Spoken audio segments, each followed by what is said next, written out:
Hi everyone, and welcome to English Digest. I'm Pat. And I'm Kat. And today we're looking at our Newswatch article for this month. We've got a couple of stories. The first one, an unusual one, about a flight to nowhere. Is that something you'd ever take? Yeah. Well, this one is just one that leaves the airport and lands at the same airport after flying over a bunch of stuff. Would you want to do that? Well, I've taken one of those before, but it was like a small plane just for a fun ride over the mountains. Well, then you've already answered the question. Yes, you would. You'd probably do it again. Yeah, maybe. I mean, just for fun, just, you know, a short little flight. It probably depends on what you can see out of the windows and if there's a sort of something going on the plane, you know, some kind of activity that ties it in and makes it sort of fun to do rather than just, well, I suppose I'll watch another movie or something like that. Yeah, exactly. You go for the scenery, I think. Okay. Well, what kind of scenery are we going to be looking at? Let's read through that story and the other one of our Newswatch articles right now.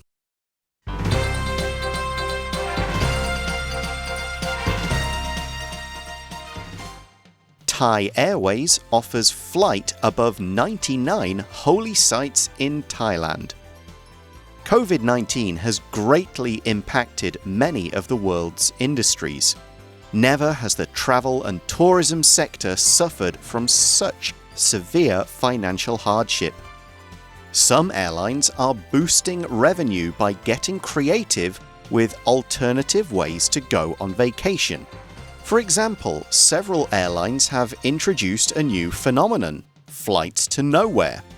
On November 30th, 2020, Thai Airways launched a special one-time-only flight that cruised over 99 sacred Buddhist sites in Thailand. The flight departed from Bangkok's Suvarnabhumi Airport, flew over UNESCO heritage sites and Buddhist temples in 31 Thai provinces, and landed back in Bangkok 3 hours later. Passengers on the flight received a special meal and a prayer book and recited Buddhist mantras during the flight. Ticket prices ranged from 5,600 to 9,400 NT dollars. In addition to this initiative, Thai Airways has found new sources of income by opening an airline-themed cafe and selling limited edition bags made of spare life vests. The airline has also been selling dough fritters at outlets around Bangkok, which brings in about 9.4 million NT dollars in monthly sales.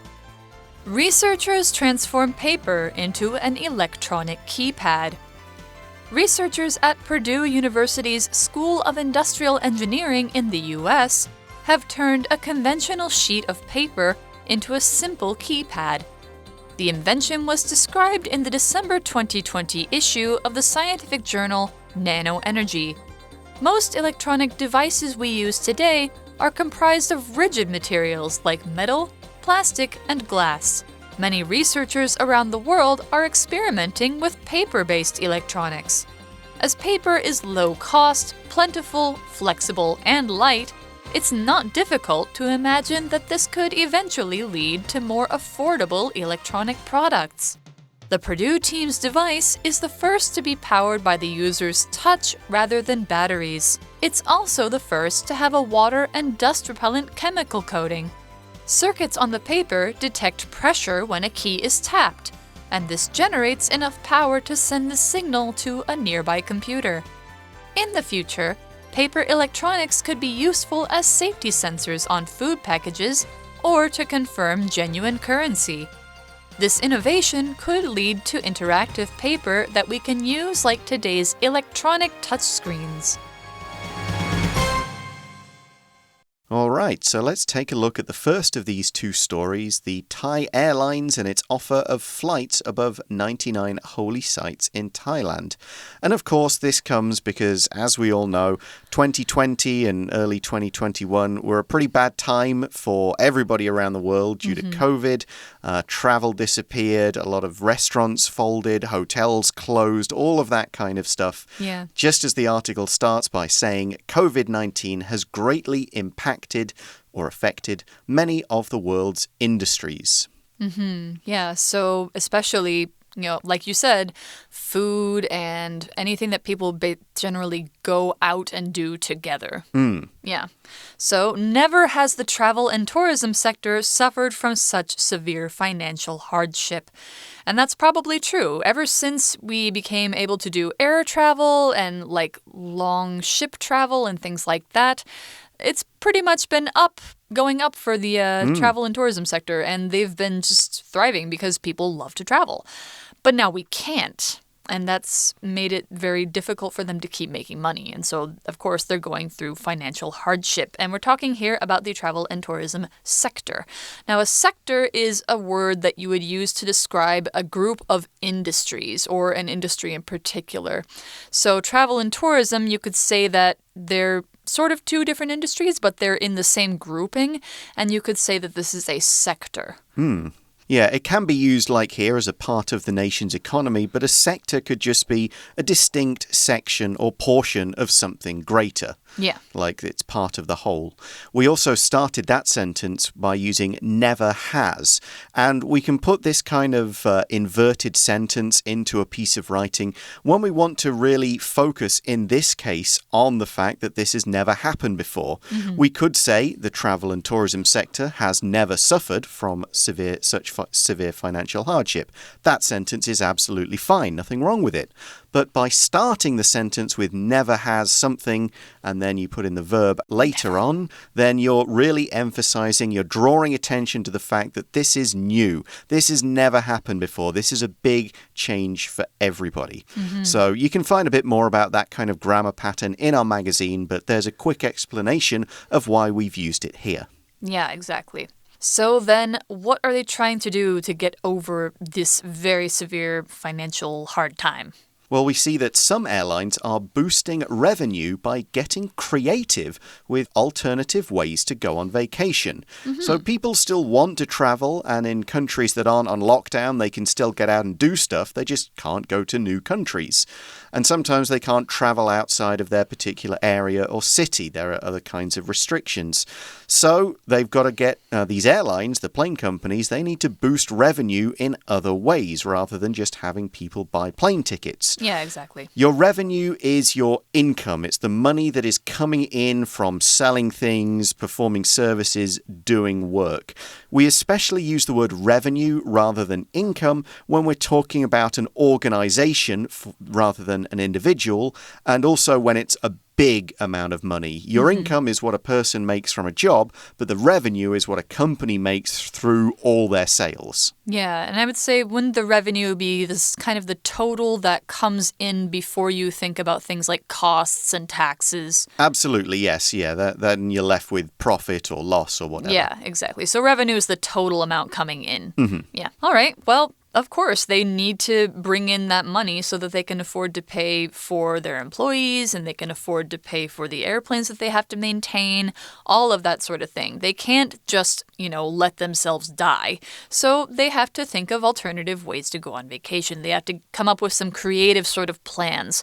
And we can see here what some airlines have decided to do. The next sentence says, for example, several airlines have introduced a new phenomenon, flights to nowhere.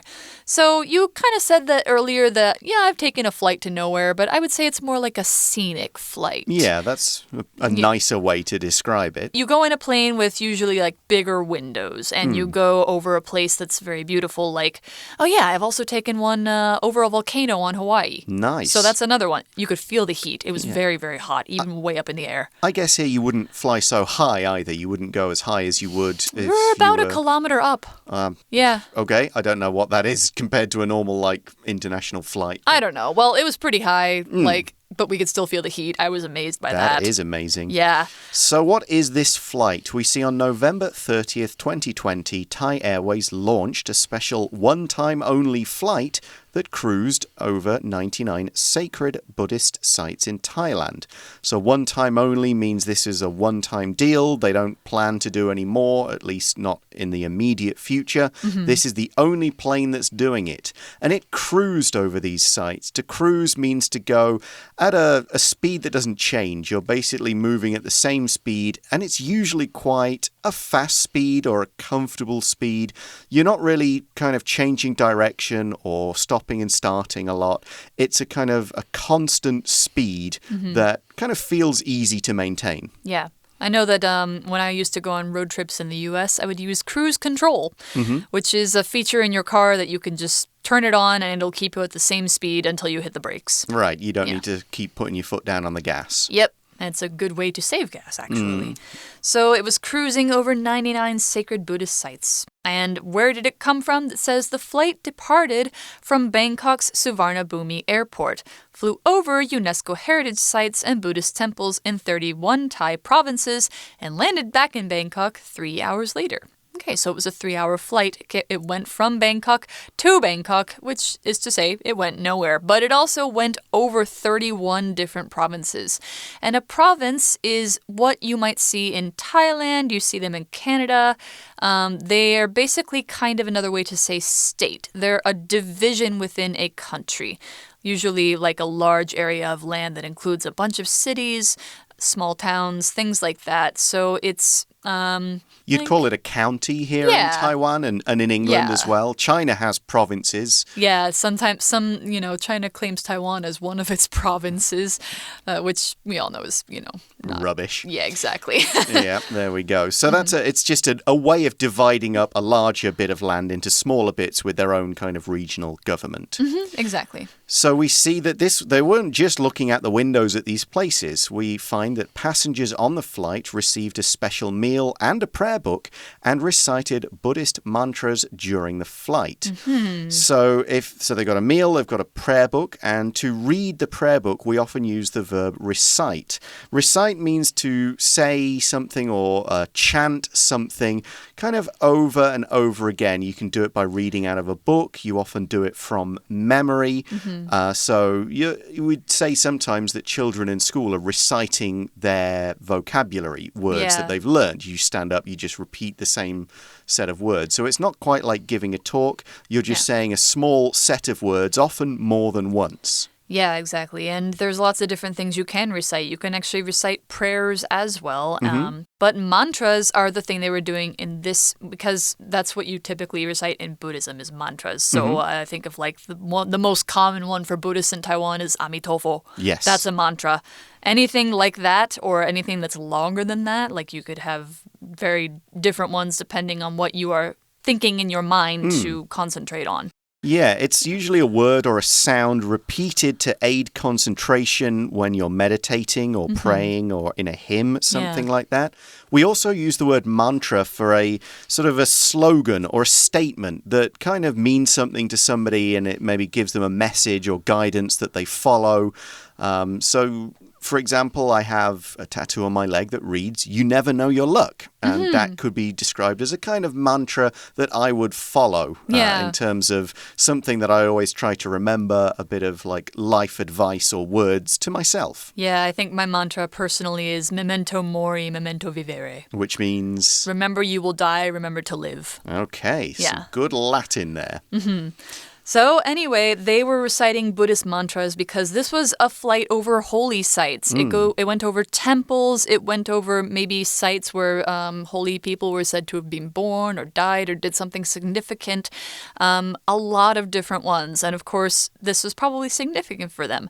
So of course, they probably had to pay a lot of money for this one very special flight. Right. They want to bring in revenue. It's not just kind of a free trip. No. So ticket prices ranged from 5,600 NT dollars to 9,400 NT dollars, which for a flight is not that bad. Yeah, I mean, you could get to Hong Kong for that for that price from Taipei, but not too many other places. Maybe Japan, like some places in Japan. Right, yeah, exactly. You could maybe hop over to Xiamen or somewhere else that's fairly close, but not much longer. Yeah. So this wasn't the only thing that these airlines have been doing to bring in more money. We see that in addition to this initiative, Thai Airways has found new sources of income by opening an airline-themed cafe and selling limited edition bags made of spare life vests. Well, that's interesting. Yeah, so an airline-themed cafe would be, it's a coffee shop or a cafe it could have plane seats to sit in. It could have a pilot's cockpit at the front. It could be with aisles and windows that are painted to look like views out of clouds and wings of planes. It's got an airline or airport theme. name. But both of these, all of these, if you include the bag selling, is an initiative. An initiative is a project, basically, a kind of group action to do something new and to achieve something and to cause a sort of a change in circumstances. It's often something a company might do, not just to bring in more money, but to make other changes or improve something in the community. They might do an environmental initiative of cleaning up a river or cleaning up another area by picking up trash or by changing the kind of packaging they use. Those would all be different initiatives. So it's kind of similar to a project, but with the idea of achieving or accomplishing something a little bit new and different. Yeah, which I think is why they put initiate in there, because initial or initiate means do something, starting at something or doing for the first time. Yeah. So what else have they been doing to try and make some money? It says the airline has also been selling dough fritters at outlets around Bangkok. That sounds yummy. Which brings in about 9.4 million NT dollars in monthly sales. That is not a small bit of change. That is pretty good. And last time I was in Thailand, it's about 1-to-1 in the exchange rate. So there's a lot of people buying these things. Exactly. And dough fritters probably are similar to youtiao. Right. Sounds like that probably would be what they are. Yeah, either youtiao or I was thinking the saobing. It's like something that's made of dough, so flour and then maybe it's egg and fried up. Yes. Yeah. Being fried is what makes it a fritter. Yes. Yeah. And they're sold at outlets. And outlets are just places where things are sold or given out. You can use this word in different ways. Some outlets are types of shops that sell things from a particular company at lower prices. So if you go to a Levi's outlet, you're buying Levi's cheaper without the extra duty of import tax and stuff. I always go to outlets to buy my shoes. Yeah, it's a good plan. But here, outlet could just a McDonald's shop, a McDonald's restaurant is kind of an outlet if you look at it in this way. Yeah. It's a place where things are sold or distributed. Exactly. Okay, that brings us to the end of our first news story. We're going to take a short break now and come back and look at a very interesting new piece of technology.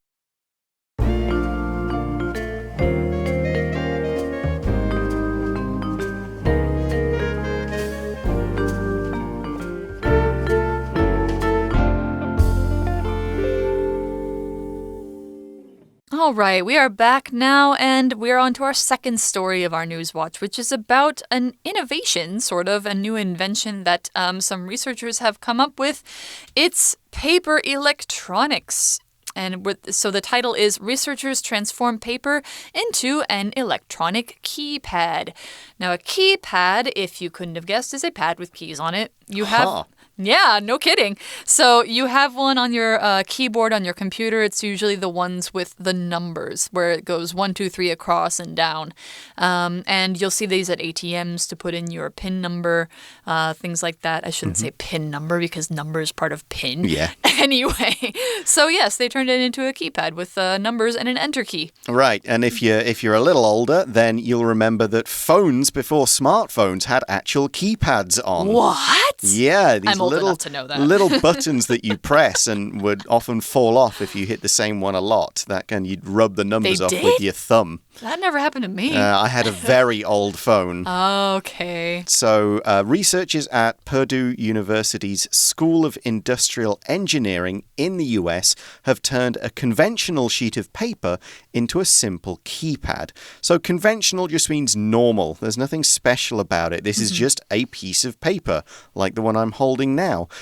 Quick question for Kat. I have no idea of the answer. Purdue University is where in the US? I actually don't know either, but I have definitely heard of it, but I don't know which state it's in. Okay, well, it's not local to me. That's something. Yeah, I kind of get the idea that it's back East Coast. Yeah, probably somewhere. back east. Well, wherever it is, they've turned a bit of paper into the kind of keypad you'd have on a phone or a ATM or something like that. Yeah, so that's an interesting idea, especially because why paper? So we're going to learn about that in a little bit. First, we need to know what happened and how did they get this recognized? The invention was described in the December 2020 issue of the scientific journal Nano Energy. So it sounds like, they probably published a paper on this and did a demonstration, and it's about nanotechnology, sort of, which is why it's in nano energy. Right. Very small technology. Very, very small. Something so small that it could probably go in your body and you would not notice. Okay. So we're going to move on to thinking about why was paper the material of choice. We see most electronic devices or electronic devices, both pronunciations are okay. Most electronic devices we use today are comprised of rigid materials like metal, plastic, and glass. Yeah, and heavy ones too. Exactly. We use the verb comprise more often in the passive form are comprised of, be comprised of, with the preposition of, to talk about what something is made of. What are the components, the materials that go into a thing? You can use the active form, like you could say this keypad, this device comprises of a piece of paper and some other stuff, but you're more likely to use the passive form and say something is comprised of, I would say. That's just personal experience. Yeah, so if I were going to use it in active form, I'd say like...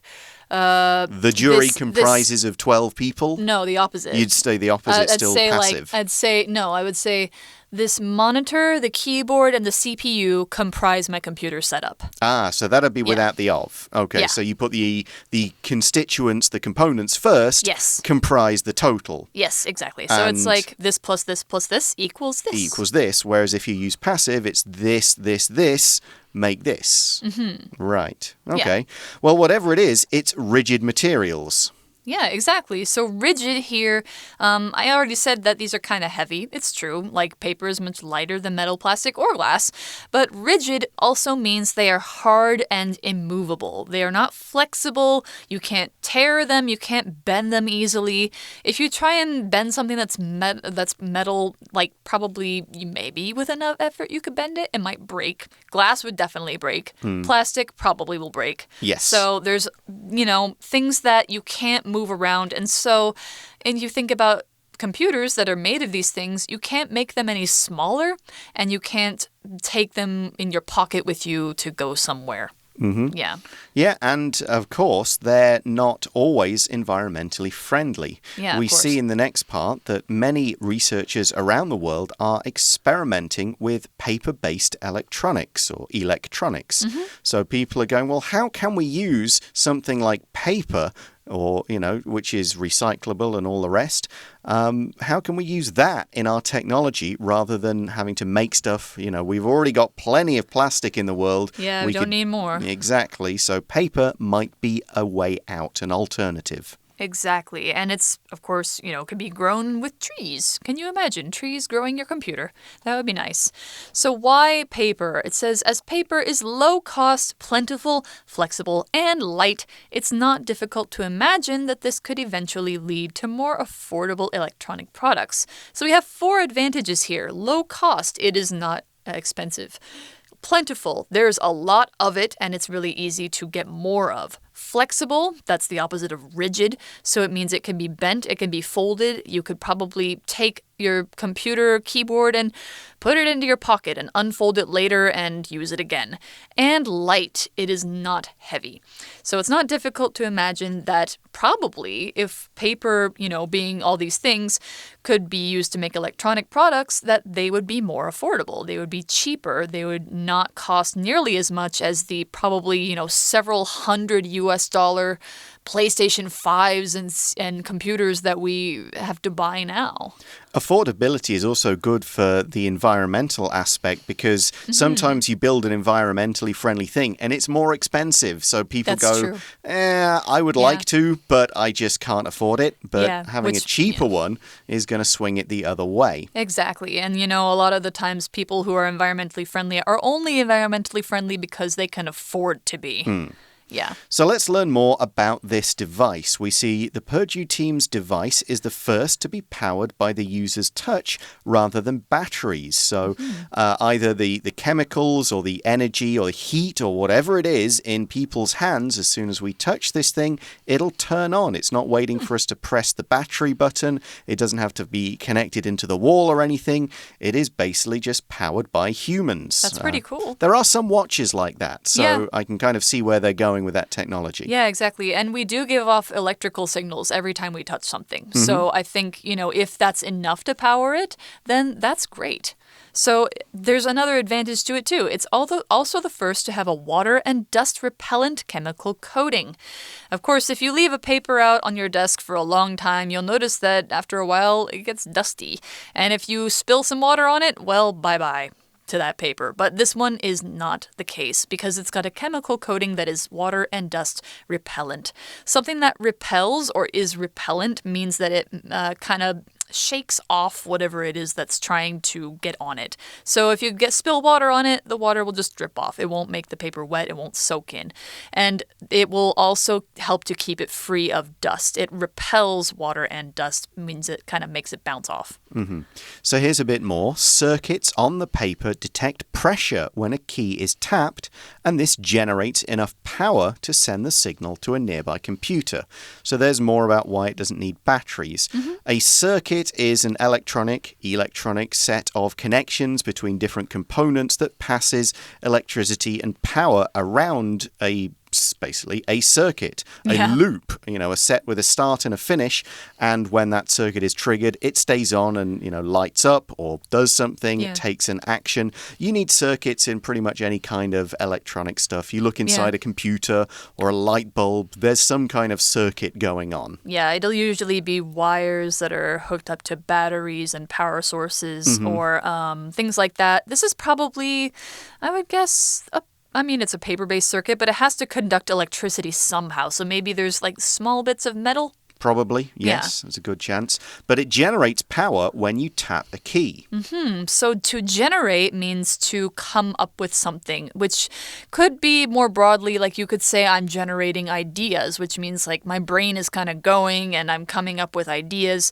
But generating for electricity also means that you are making electricity, producing electricity, basically. Exactly. Yeah. So that's how it works. And we see in the future, paper electronics could be useful as safety sensors on food packages or to confirm genuine currency. So a sensor is something that senses a thing. It could sense heat, it could sense light, and then that'll cause a change. It's the sort of thing you'd have in a circuit. Yeah. Because once the sense is triggered, once it's reached a certain point, it carries out an action. It causes the circuit, the next part of the circuit to go on. Yeah. Think of a light turning on when you walk into an area, or an automatic door opening when someone gets close. That's because the sensors have been triggered and something has then happened. Yeah, and safety sensors on food are probably triggered by temperature changes, things like that. And it'll say, don't eat this food now because it's out of date. Yeah, or it's been heated too high. It's bacteria is growing on it. Yeah.